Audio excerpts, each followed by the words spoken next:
Senhores telespectadores, o nosso passeio de hoje é pelo concelho de Alenquer. A vila de Alenquer está aqui na nossa frente e, como vêem, é realmente uma vila muito bonita. O concelho é extenso, cerca de 300 km². A população não é muita, 40 mil habitantes. A tendência é para subir. Esses 40 mil estão concentrados principalmente em duas freguesias. Aqui, na vila de Alenquer, e além da freguesia do Carregado, que pertence ao concelho. Daqui avistam perfeitamente, entre o casario de Alenquer, um letreiro que anuncia Alenquer Vila Presépio. Acho que foi um erro porem lá aquilo, porque a gente vê, é claro, e um presépio é para olhar de fora. A gente vê, passa e vai-se embora. Alenquer é para entrar lá dentro. Não imaginam quanto aquilo tem para ver e descobrir. É isso mesmo que nós vamos fazer.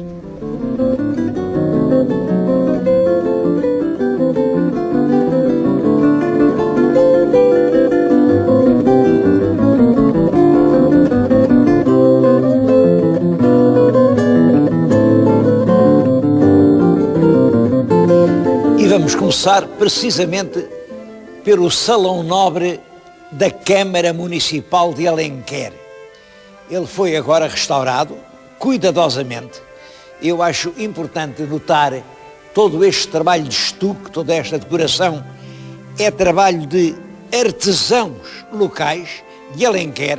Isto não é obra de gente de fora. Ainda temos estucadores capazes de fazer estas coisas.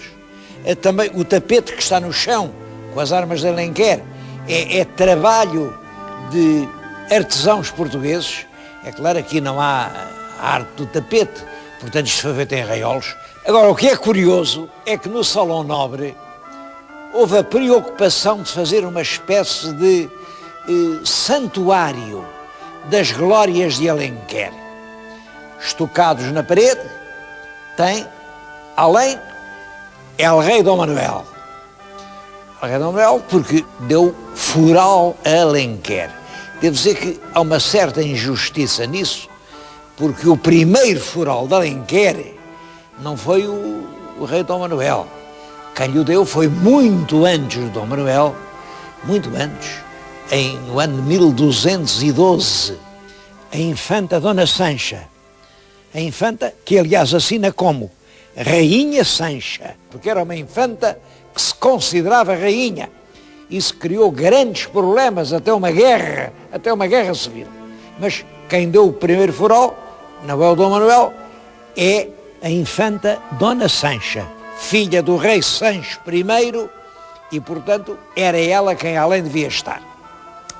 Mas como isto é apenas um restauro, e quando fizeram o edifício no século XIX, puseram o Dom Manuel, é agora o Dom Manuel que foi restaurado.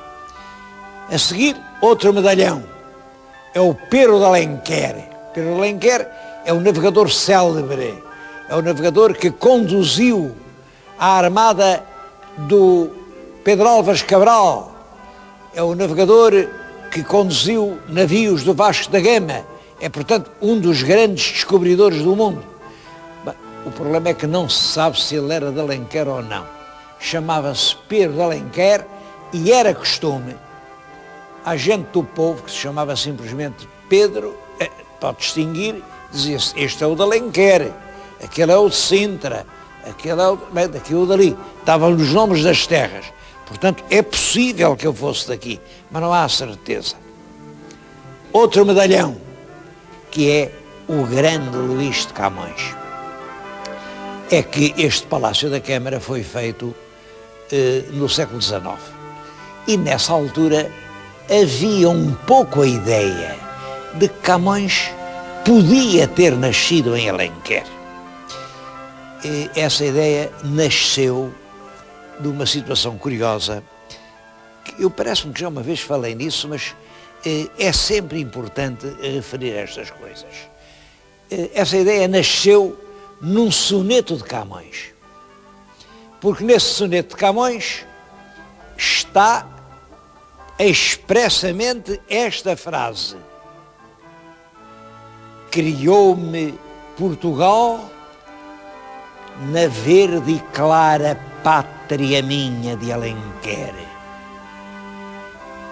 É claro que se isto fosse o Camões a falar de si mesmo, não há dúvida nenhuma, isto era como uma certidão. E as pessoas leram a frase, pronto, o Camões era de Alenquer e toca a pô-lo na parede. Bom, simplesmente não era.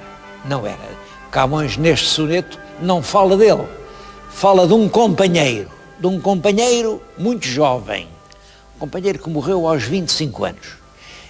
Eu vou-lhes ler o soneto porque para mim é um dos mais belos sonetos que Camões escreveu durante toda a sua vida.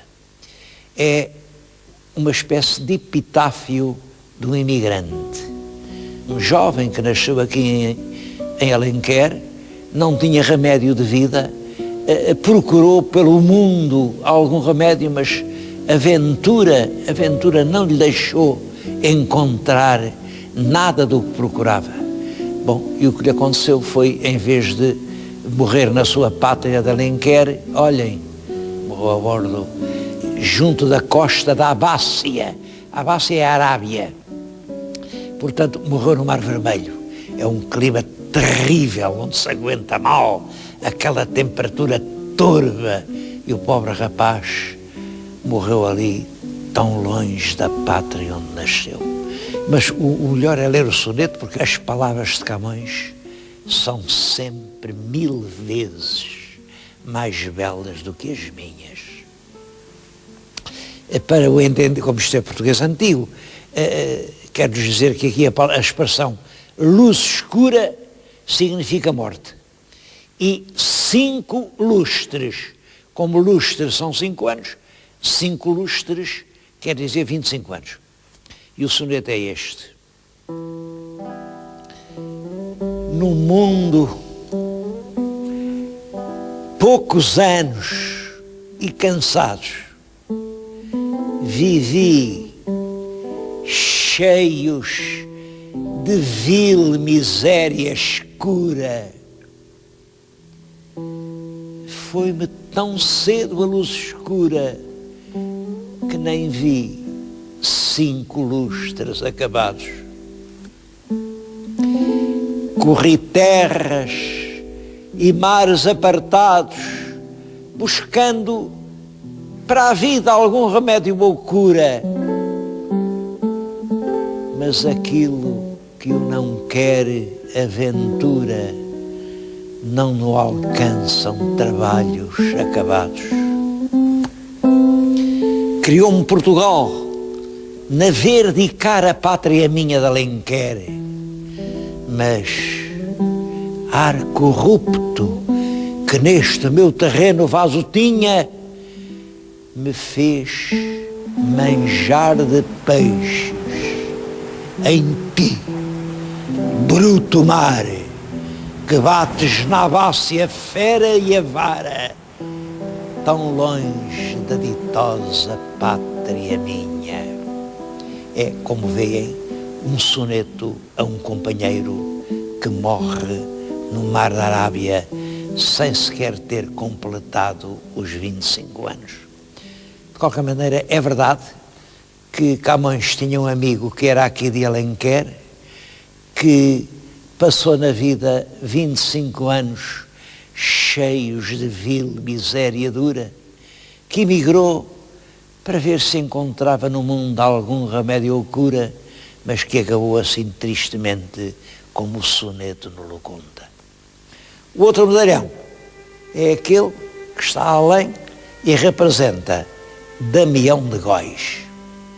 Damião de Góis, esse sim, nasceu com certeza em Alenquer e até se sabe aonde.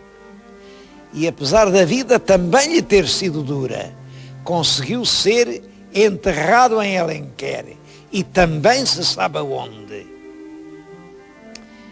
Nasceu no ano de 1502. Estão agora a completar-se 500 anos completos. Devo dizer que essa é a principal razão que me trouxe desta vez a Alenquer.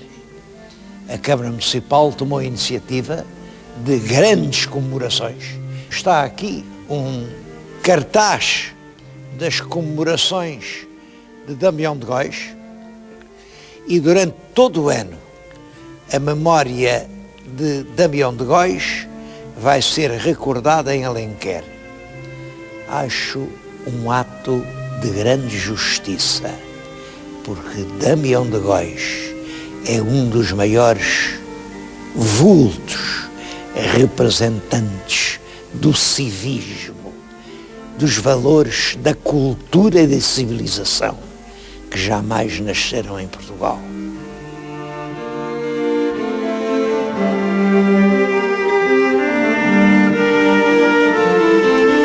Damião de Góis nasceu aqui na Vila de Alenquer no ano 1502, mas brincou aqui em pequenino, porque logo que tinha 10 anos mandam para Lisboa, para o Paço, reina nessa altura El Rei Dom Manuel, anda por ali uma dezena de anos e em 1523, é nomeado escrivão na feitoria da Flandres.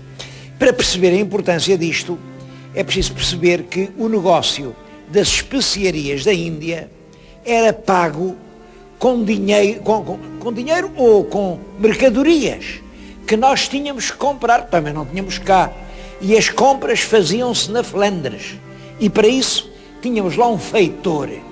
A feitoria da Flandres era o grande centro do comércio português no norte da Europa, para comprar produtos que mandávamos depois para a Índia. Bom, vai para lá o jovem Damião de Góis. Simplesmente, nessa altura, a Flandres era um verdadeiro vulcão de ideias. Porque poucos anos antes tinha surgido esse movimento a que na história se chama a Reforma. Bom, a Reforma é uma espécie de protesto, chamam-lhe os protestantes por isso, de grande protesto espiritual contra o estado de relaxamento, de corrupção, que a Igreja de Cristo se tinha deixado chegar.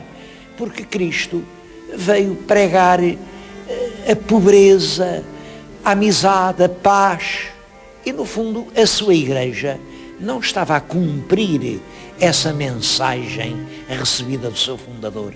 E aparecem na Europa, no norte da Europa, homens fervorosos, ninguém duvida da sua fé ardente, como Martinho Lutero, como Calvino, como Melanchthon, que dizem: esta não é a verdadeira Igreja que Jesus Cristo fundou, nós queremos uma Igreja pura e nova, e provocam um movimento enorme de rebeldia contra Roma, e portanto retalham em duas metades a Igreja de Cristo.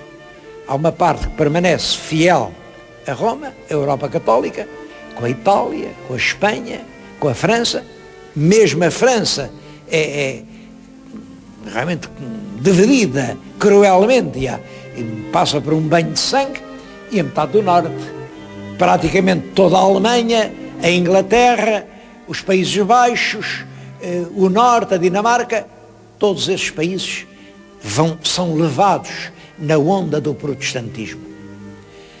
O que é que podia fazer o nosso jovem Damião de Góis, que estava a representar Portugal, mas residia num país que aderiu calorosamente à onda da Reforma? Bom, Damião de Góis fez o que qualquer leal português faria. Permaneceu fiel ao pensamento do seu país e do seu rei. Permaneceu dentro do campo da Igreja Católica. Mas não deixou de insistir por todas as formas possíveis na reconciliação porque era impossível deixar de reconhecer que naquele protesto vindo do coração da Germânia crente havia um grande fundo de verdade. A cristandade estava escandalizada com a venda das indulgências, com a hereditariedade dos cargos eclesiásticos, com cardeais feitos ainda crianças. Era realmente preciso regressar à pureza autêntica do cristianismo que Cristo pregou. E é esse o papel do nosso Damião de Góis. O rei chamou a Lisboa, oferece-lhe um cargo magnífico, tesoureiro da Casa da Índia, dos lugares que estavam mais dinheiro em Portugal. Ele recusou, amavelmente, mas foi a Compostela e disse ao rei, não é o dinheiro que me interessa, não. E volta para a Flandres, vai ter com o Erasmo. Erasmo é uma grande figura, é o herói da paz, também sempre fiel à Igreja Católica e, portanto, à autoridade de Roma, pregou a união dos povos desavindos e mostrou a loucura que era esta guerra em nome do mesmo Deus, do qual todos dizíamos que éramos filhos. Ele viveu 5 meses em casa do Erasmo, acaba por voltar a Portugal, quando o rei o chama terminantemente para aqui, para lhe entregar um cargo muito importante. Guarda-mor da Torre do Tombo, para olhar pelos documentos portugueses, e uns anos depois, cronista-mor do reino, para fazer a crónica del rei Dom Manuel, que era o pai do Dom João III. E ele faz esse trabalho.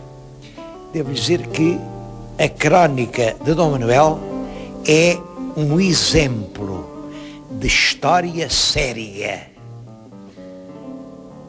Eu sei que há alguns historiadores da literatura que dizem, bom, mas isto é uma literatura menor, é um homem que não tem um estilo brilhante. Pois não. O verdadeiro historiador não procura brilhar nas palavras que diz, procura acertar na verdade que afirma.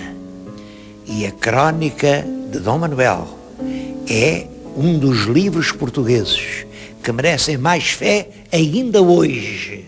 São 4 volumes sólidos, magníficos, que nos permitem descrever toda a história portuguesa no primeiro quartel do século XVI. É claro que tudo isso lhe valia muitos inimigos, porque havia pessoas que queriam que ele fizesse a história de outra maneira, e começam a chover as denúncias, a dizer, esse homem é perigoso, perigoso. Olhem que ele é amigo do Lutero, olhem que no fundo é protestante, é protestante, isso é um perigo, tipo é subversivo. No Santo Ofício, apesar de tudo, havia um certo bom senso, toda a gente reconhecia a dignidade, a integridade, o talento desse grande português e foram arquivando as denúncias. Até que, à terceira vez, já ele tinha 70 anos, coitado, prenderam-no.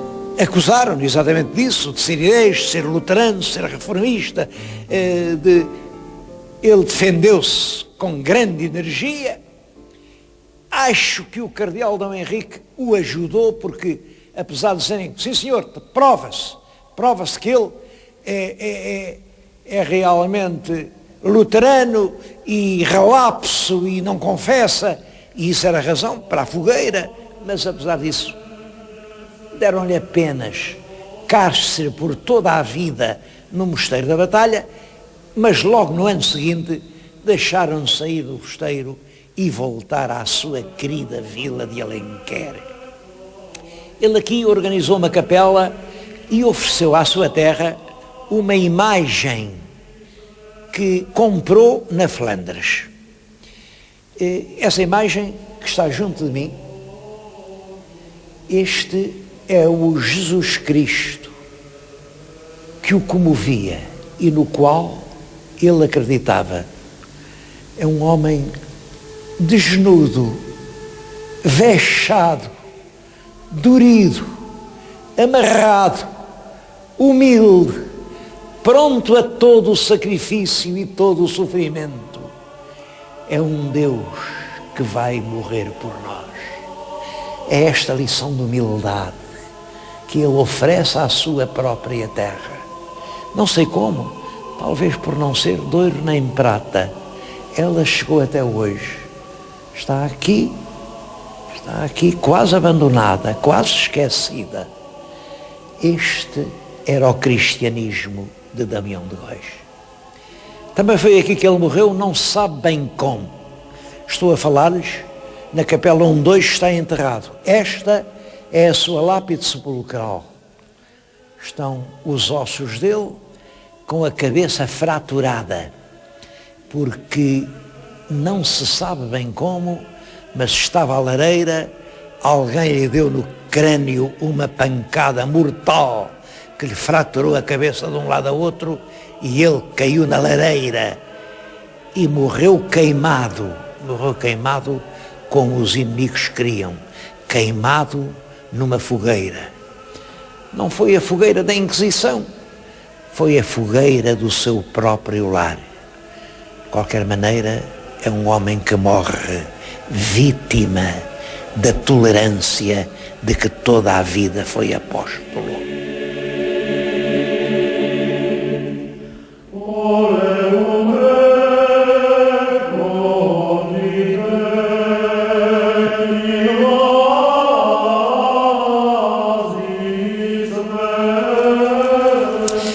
É claro que Alenquer tem muito mais para mostrar que a memória de Damião de Góis. Bom, aliás, este ano é um ano fértil de centenários. Também faz 500 anos que nasceu o Pedro Nunes, havemos de ir a Alcácer por causa disso. Também faz 500 anos que o Gil Vicente se estreou teatralmente e o Gil Vicente está ligado aqui a Alenquer, pelo menos por causa do vinho.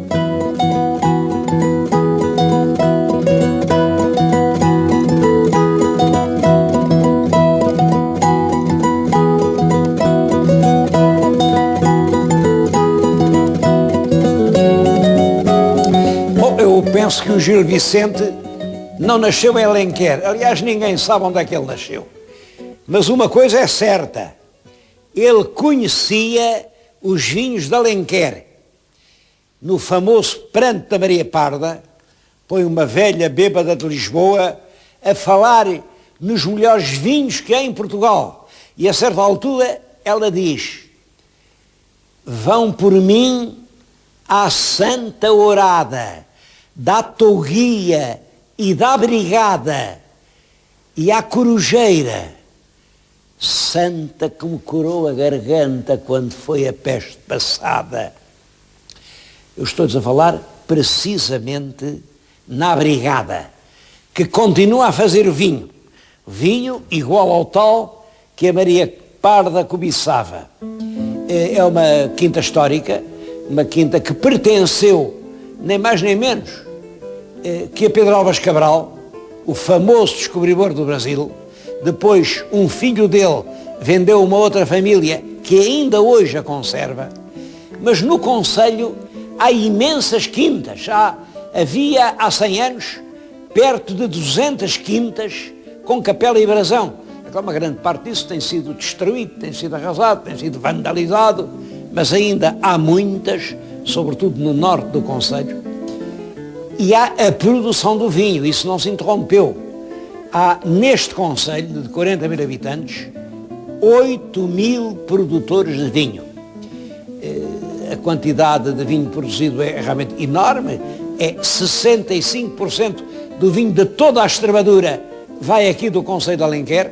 Bom, eu tenho na mão um cálice do vinho da Brigada, é um vinho aveludado, de uma cor clara, um vinho claro e aveludado, e que tem realmente graça como um alto Gil Vicente.